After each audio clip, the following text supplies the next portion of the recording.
Salut à tous, bienvenue sur la chaîne de Discoverdose, j'espère que vous allez bien. Aujourd'hui, nous sommes le 14 avril 2020 et comme c'était prévu, OnePlus vient d'annoncer sa nouvelle gamme de smartphones, c'est-à-dire les OnePlus 8 et OnePlus 8 Pro. Mais pas que, on a une petite surprise à la fin, c'est-à-dire l'annonce des OnePlus Bullets Z, des nouveaux écouteurs Bluetooth qui pour le coup ont un rapport qualité-prix assez intéressant. Je tiens à préciser que la conférence était assez plaisante à regarder, on est bien loin de l'annonce des anciens OnePlus, notamment du OnePlus 5 où j'en avais un très mauvais souvenir parce que c'était très ennuyeux. Là c'était assez dynamique, franchement c'était pas mal. Mais bon, assez parlé du passé, OnePlus 8, OnePlus 8 Pro, allez c'est parti.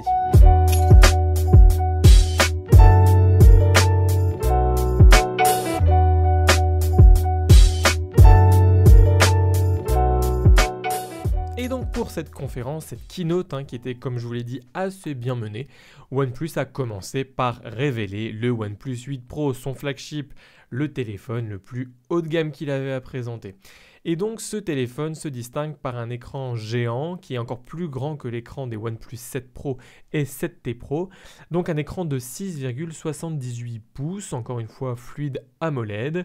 Cet écran est QHD et dispose d'un taux de rafraîchissement à 120 Hz. L'écran est calibré de façon à être le plus précis possible. Il a d'ailleurs eu la meilleure note sur le site de DisplayMate. Il est compatible avec des couleurs 10 bits, ce qui est assez rare dans le domaine des écrans, généralement qui sont encore aux 8 bits. Et donc cette compatibilité 10 bits, oui je sais ça fait beaucoup de bits, mais on arrive du coup sur un écran qui est capable de délivrer plus d'1 milliard de couleurs. OnePlus a également lié son écran avec une puce qu'il a appelée MEMC, qui est capable de fluidifier les vidéos, même celles shootées en 24 fps qui peuvent donc être interpolées en comparaison à une vidéo de 120 fps. La caméra pop-up malheureusement a disparu et elle est remplacée par un poinçon dans l'écran. Un poinçon qui est assez petit de 3,8 mm mais qui permet à la compagnie de certifier ses téléphones en IP68. Ils sont donc résistants à l'eau et à la poussière à plus d'1 mètre de profondeur. Et alors que OnePlus a dit pendant longtemps que la charge sans fil était un peu accessoire et surtout pas assez rapide, et bien là ils annoncent que pour le 8 Pro, ils ont trouvé un moyen de caler une recharge sans fil de 30 watts via un chargeur propriétaire qui sera en vente à plus d'une cinquantaine d'euros. D'ailleurs, en parlant de recharge, ça m'amène sur l'autonomie et sur la taille de la batterie augmentée à une taille jamais vue encore sur un téléphone OnePlus à 4510 mAh. Au niveau des capteurs photo, le OnePlus 8 Pro va quand même très fort. Il a 4 capteurs photo. Tout d'abord, un duo de 48 mégapixels. Le premier capteur de 48 mégapixels est le tout dernier Sony IMX689 qui dispose d'un capteur de 1 sur 1,4 pouces qui est quand même considérable et qui permet donc d'avoir de plus en plus de lumière dans sa photo. Le second capteur de 48 mégapixels est le capteur que l'on connaît puisque c'est un capteur qui a été utilisé dans beaucoup de flagships l'année dernière, qui équipait notamment le 7 Pro, le 7 ou encore le 7T. Et sur ce capteur de 48 mégapixels a été placée une lentille ultra grand angle permettant de faire des photos jusqu'à 120 degrés de large. Utiliser ce capteur de 48 mégapixels, c'est très intéressant puisque ça permet d'avoir des photos ultra grand angle déjà très détaillées, ce qui n'est pas vraiment le cas souvent chez les constructeurs, et aussi capable en basse luminosité. La troisième caméra est un téléphoto de 8 mégapixels qui permet de faire un zoom x3. Et le quatrième capteur est un nouveau module que OnePlus a appelé filtre de couleur et qui permettrait de varier les couleurs sur les photos, à voir comment ça pourra rendre. Au niveau de la puissance, et c'est là comme chaque année qui est attendu OnePlus, et bien comme chaque année, c'est le meilleur processeur sur le marché, c'est-à-dire le Snapdragon 865 qui est compatible 5G, qui est mis en place dans le OnePlus 8 Pro. Il est accompagné par du stockage en UFS 3.0, comme l'année dernière, et au niveau de la connectique USB, là on passe aussi sur une connectique USB 3.1. Concernant les prix du OnePlus 8 Pro, ce dernier sera disponible en deux versions. Une première version à 899 € pour la version 8 Go de RAM, 128 Go de stockage.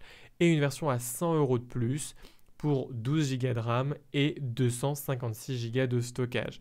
Ce qui nous fait donc 899 et presque 1000 €, donc 999 €. C'est assez énorme pour du OnePlus et on voit clairement que OnePlus a quitté la cour des flagship killers. Ensuite, OnePlus a présenté le plus petit des deux modèles, c'est-à-dire le OnePlus 8.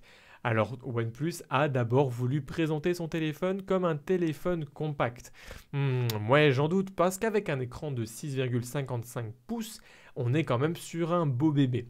Excite donc la configuration en QHD, là on se retrouve avec un écran en Full HD beaucoup plus classique et un taux de rafraîchissement que l'on connaissait déjà sur le 7T de 90 Hz. On retrouve également le poinçon de l'écran, mais par rapport au OnePlus 8 Pro, on n'a pas de certification IP68.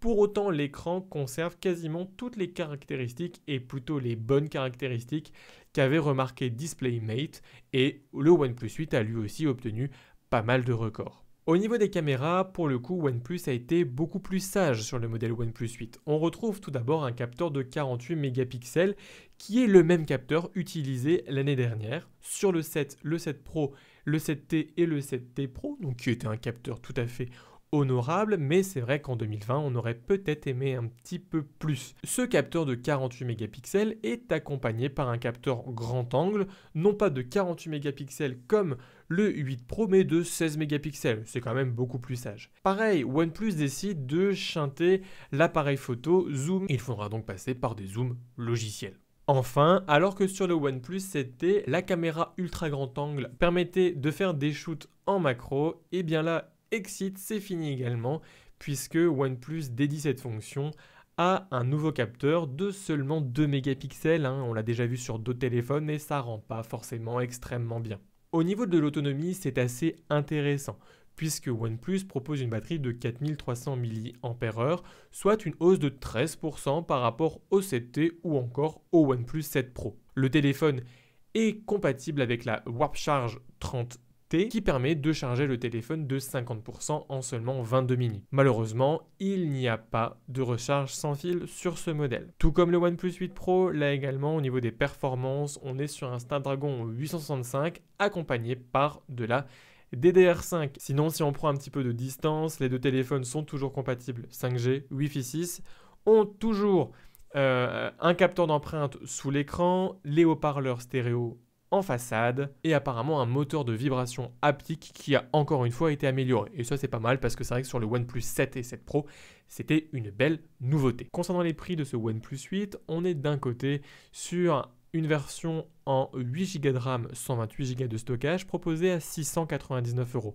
soit 100 € de plus que le OnePlus 7T. Et de l'autre côté, une version 12 Go de RAM, 256 Go de stockage à 799 €, soit encore même plus cher que les OnePlus 7 Pro et 7T Pro à l'époque. Ça commence vraiment à devenir très très cher. Et je vous le disais dans l'intro, OnePlus a réservé une sorte de One More Thing à la fin de sa keynote, qui était les OnePlus Bullets Z, ces nouveaux écouteurs sans fil, qui peuvent permettre d'obtenir 10 heures d'écoute en seulement 10 minutes de recharge. Ça, c'est vraiment assez impressionnant.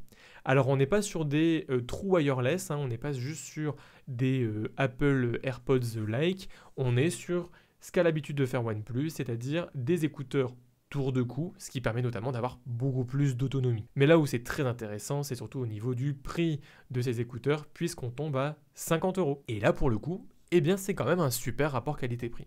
Donc voilà, c'était la présentation des OnePlus 8 et OnePlus 8 Pro. Dites-moi en commentaire ce que vous pensez de ces téléphones. Moi personnellement, je suis assez mitigé parce que je trouve que même si le capteur photo sur l'avant est assez petit, c'est vrai 3,8 mm, il est quand même beaucoup plus gros puisqu'il existe que ce qu'il y a sur le OnePlus 7 Pro où on fait appel à une caméra motorisée. Et c'est quand on a l'habitude de cet écran géant sans aucun poinçon ou autre, c'est un peu dommage. Je trouve cependant que les nouveaux coloris sont très intéressants avec une petite mention spéciale pour ce magnifique coloris un peu aurore stellaire, je sais plus comment ils l'ont appelé, du OnePlus 8, c'est vraiment magnifique. Et après, je ne peux pas ne pas mentionner la hausse des prix qui est quand même vachement importante. On est sur 699 $ en prix de départ pour le OnePlus 8, c'est quand même considérable.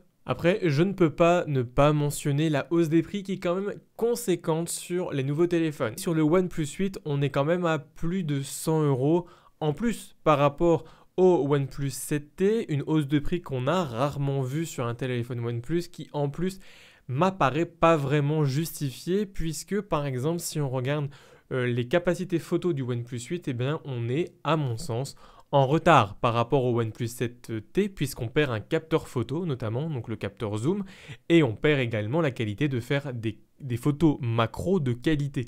Ce qui était possible sur le 7T. Et c'est vrai qu'au final, malgré ce magnifique coloris sur le OnePlus 8 et sa taille qui est également plus petite que le OnePlus 8 Pro, eh bien c'est quand même ce dernier qui me tape le plus à l'œil puisqu'il a vraiment tout pour être compétitif avec les autres smartphones. Je suis très impressionné par le nouveau capteur Sony de 48 mégapixels qui est quand même très très grand, il est même plus grand que l'appareil photo avec lequel je filme cette vidéo. Donc de ce point de vue là, c'est vraiment impressionnant. On a la protection IP68, on a des magnifiques haut-parleurs stéréo, on a la recharge sans fil rapide, donc tout ça c'est chouette, mais ça vient à un prix encore une fois qui est assez conséquent de 899 $ au prix de départ et jusqu'à 1000 $. Donc je pense que ça risque d'être converti en euros quasiment à ce tarif-là. Donc voilà, n'hésitez pas à me dire en commentaire ce que vous pensez de ces OnePlus 8. Moi, vous l'avez compris, je suis un peu sur la réserve, même si je trouve qu'ils ont de super qualité. En attendant, eh bien, prenez soin de vous et puis à la prochaine vidéo. Allez, salut!